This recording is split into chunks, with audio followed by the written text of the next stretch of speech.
Hi, this is Happy Snowman 11771, and this video is how to take care of a guinea pig. Okay, so I have a baby guinea pig, and I'd like to show you guys or talk to you guys about how to take care of them, what to do, what not to do. So when you first get a baby guinea pig, you need to worry about their thirst and food, and sometimes it takes a while for them to get used to their surroundings. So you don't just want to, throw in some food and water and expect them just to find it right away and eat it. So what I did is I took my guinea pig out. You have to be very gentle when they're babies because, they're very soft, and, sometimes if they squeal, it means you're squeezing too hard. So just hold them a little lighter and make sure you don't drop them, of course. Mine is about the size of my fist, maybe a little tiny bit bigger. Anyway, so you want to, I took the water bottle out and I put it up to her mouth and she drank it from my hand. And I also fed her a piece of an orange with my hand and she ate it. And now she's doing pretty good. She knows what her food smells like, so now she goes to it by herself. So you definitely want to get them used to it by hand. When you first get them, you don't want to handle them too much. You don't want your hands all over them. But you do need to have some soft, gentle, nice playing. Foods you need to stay away from of giving your pet is, or your guinea pig, iceberg lettuce, any type of cabbage, and clementines. They're too sweet. And those are just a couple of them. And anything spicy, of course, you don't want to give them human food. Like if you come home from fast food, you don't want to just give them, of course. I mean, you guys know that. I mean, everyone would know that. Anyway, another thing I would like to share is grooming. If you have a short-haired guinea pig, then you want to wait while it's a baby for you to brush it, because most brushes are metal, and you don't want them to, they have very tender skin, so it's kind of like, scraping rubber. It hurts your ears, and you just should not put metal on rubber, so it's kind of just, don't, stay away from it. When you first get your guinea pig, you don't need to bathe it or anything. You just need to leave it alone for a while until it gets a little older. What you do want to do is you need to go to the pet store and get some guinea pig bath, like soap, and so that you're prepared. And then to cage basics, what you need is like a plastic igloo house for them, or maybe a wood home, just something that they can hide in that's big enough for them because they need to be comfortable. And sometimes if something scares them, if they can't run, their heart might, pump really fast and it could get overworked, and that's not good. So you need them to have a hiding place. They need to have a very shallow dish for them to go eat so that they can get to it. They need to have, of course, a water bottle and something to hang it on with. You need to make sure you have a plenty of big cage, and it doesn't matter how tiny your guinea pig is when you first get it or how big.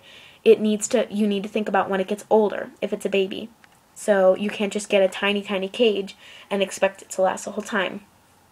Another thing, I would suggest that the age to be 10 and up at least, because if you give a child a guinea pig, a baby one especially, maybe it's okay to give them an adult if it's only a little bit less than 10 years old, because they want to hold and nurture and, just squeeze an animal close to their face. A cat and a dog can handle that, but a baby guinea pig cannot. So we definitely want to be careful with that.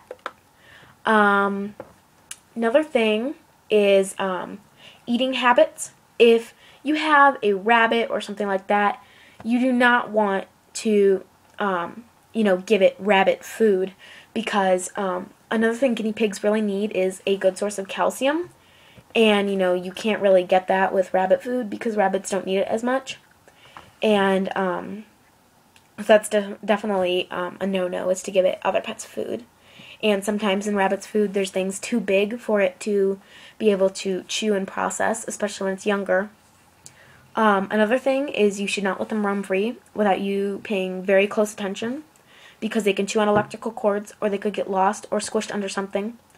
And a definite no-no is do not take them outside, no matter if they're caged in or not.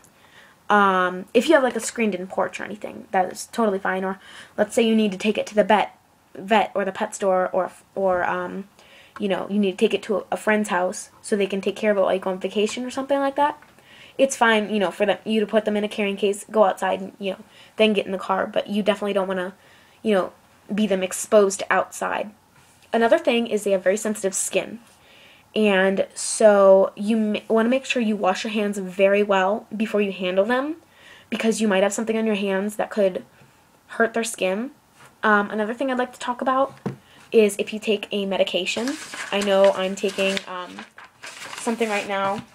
It looks like this, and it is a inhaler for bronchitis. If I use that and then I touch the guinea pig, there could be medicine still on my hands, and if she, you know, licks my hands or something, she could get that medicine. That's really not good, especially since it's for humans. You know, I mean, obviously it's medicine, so she shouldn't even be taking it unless it's her guinea pig medicine, if she has any. So you definitely want to wash your hands really good if you take medicine. You know, even pills will leave traces. Another thing with, you know, cage, you want to make sure that it's fully covered with bedding. You don't want them sliding around. It will hurt their nails, and it could put a crack in them. I suggest cutting their nails, especially if you're a beginner. If you have done it many times before, you can cut it yourself. I suggest that you bring it to a vet to get their nails trimmed. Another thing, do not paint their nails.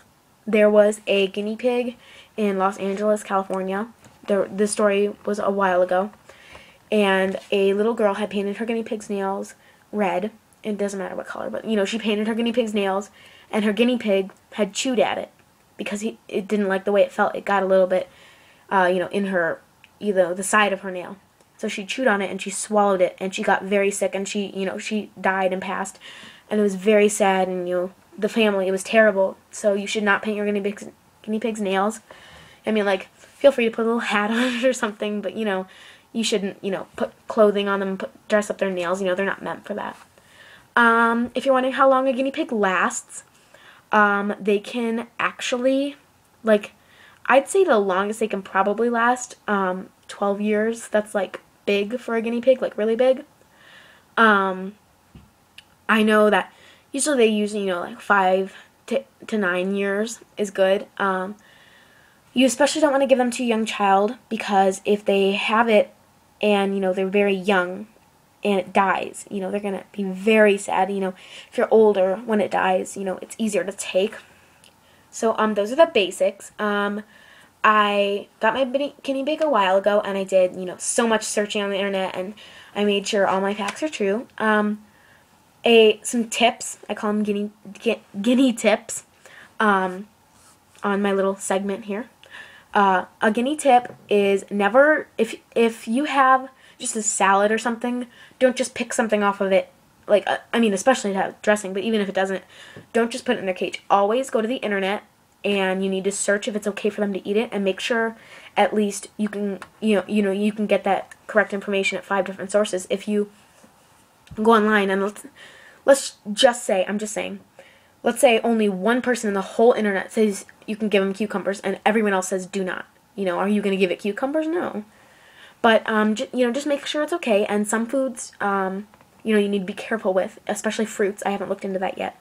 If I missed anything you'd like to know, just post it in the comments below. And if you have any guinea pig troubles, contact your local pet store. I suggest Pet Supplies Plus or Petco. They're very helpful. Or online vets if it's too expensive to go to the vet. If it's severe, go to the vet. And if you need adoption sources, I have a bunch of them. So just go down in the comments below. So if you need anything, any more tips on guinea pigs, just say anything. Okay, well, thanks for watching. This has been a Happy Snowman 11771 telling you all about guinea pigs and all you need to know. Thanks for watching.